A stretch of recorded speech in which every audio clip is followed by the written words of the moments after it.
Bonjour à tous et bienvenue dans le Mag Essonne sur Radio Sensation. Aujourd'hui, mon invité est Christophe Lecomte. Bonjour. Bonjour.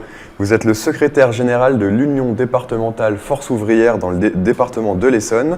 Alors, quelles sont vos missions et vos objectifs ? Bien, nos missions, c'est la défense des intérêts particuliers des salariés, du public comme du privé.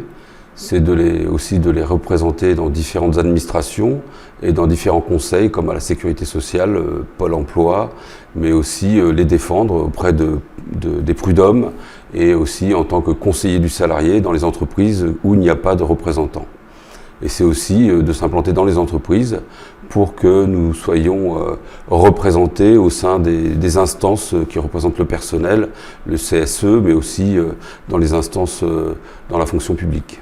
Alors, au moment où nous enregistrons cette émission, nous sommes en pleine semaine d'adhésion syndicale. Alors pourquoi est-ce que c'est important pour les salariés d'adhérer à un syndicat ?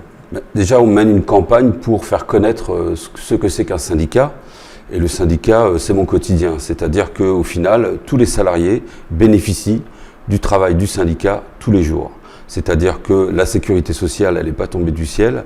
C'est une autre organisation syndicale qui l'avons créée à travers Georges Buisson. L'assurance chômage, c'est une négociation qui a été menée par Bergeron et Chirac à leur époque. Et donc, c'est des protections sociales qu'on a mis en place, mais c'est aussi les négociations que nous avons au niveau des branches et au niveau des entreprises sur les salaires, sur les conditions de travail, sur l'emploi.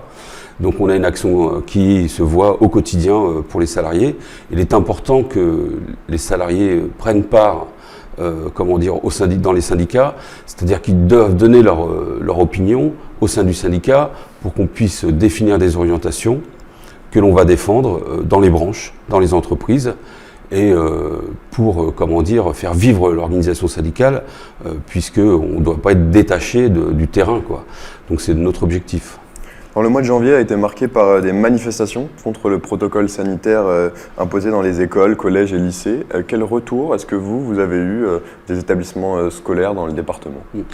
Au-delà des manifestations, ce qui a été le plus important, déjà il y a eu des grèves chez les territoriaux, dans l'animation et dans les cantines. Ce qui a fait fermer certaines classes, certaines écoles, parce qu'ils ne pouvaient plus recevoir d'élèves, pour ceux qui mangeaient à la cantine. Et après, il y a eu cette grève et cette manifestation phénoménale, mais c'est surtout des grèves et des écoles fermées entièrement, parce que le personnel, que ce soit des territoriaux ou de l'éducation nationale, n'en peuvent plus.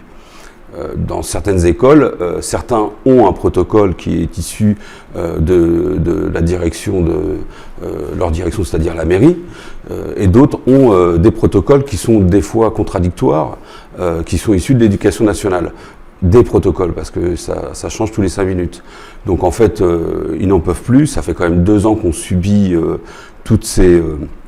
que ce soit le confinement, que ce soit l'école chez soi, revenir avec des protocoles qui ne tiennent pas la route de fait, puisque ça ne fonctionne pas.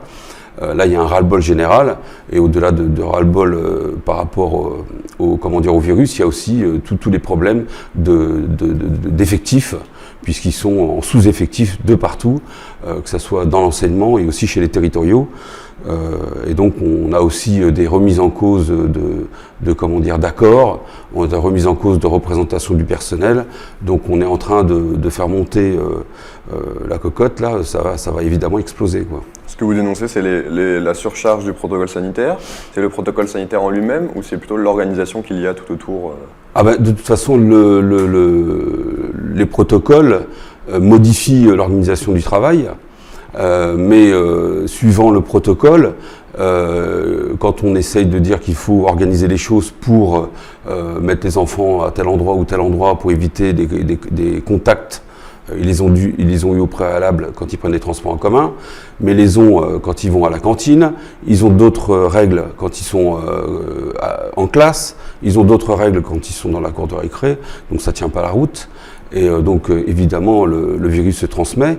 Mais le problème, c'est aussi le manque de matériel. On l'avait déjà annoncé en préfecture. On avait fait un courrier au mois de mars 2020 où on avait remonté toute une série de problèmes. On n'a jamais eu de réponse.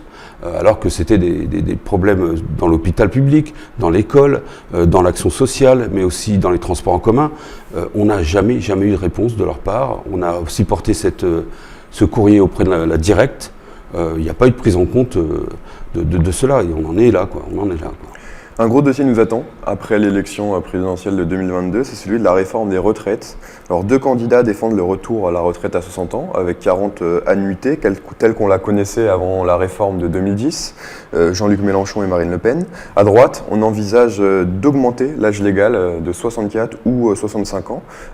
Vous appréhendez ce débat qui aura lieu après 2022 ? Évidemment qu'on appréhende ce débat, puisque, déjà je ne sais pas ce que propose réellement, parce que c'est pas l'âge, il n'y a pas que l'âge de la retraite qui compte. C'est aussi, est-ce que c'est des retraites à taux plein, etc.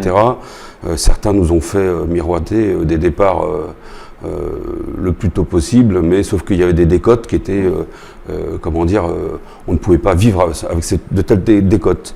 Les dernières propositions qu'il y avait, c'était pas une nouveauté, ça avait déjà été proposé dans un premier temps en 2010. C'est la retraite systémique, c'est la remise en cause de la retraite par répartition, qui était sur un système de solidarité.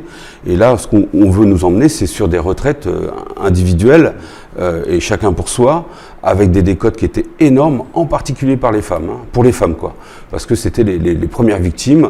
Il y avait quelques, garanties particulières pour les femmes, parce que les congés de maternité et parentaux faisaient qu'elles étaient déconnectées du monde du travail, donc elles avaient des pertes de points, et donc il y avait des dispositions.